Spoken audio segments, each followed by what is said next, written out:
சரணடைந்த பக்தர்கள் அவர்கள் அறிந்தோ அறியாமலோ முற்பிறவியில் செய்த செயல்களாலோ வாழ்த்தினாலோ கதையை சொல்லும் போது ஏற்படும் வினைகளாலோ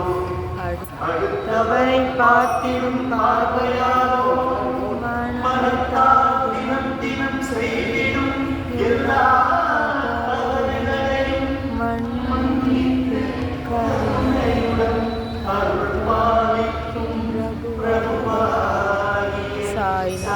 சாயிநாதரே சச்சிதானந்த ஸ்வரூபியாய் காட்சி அளித்து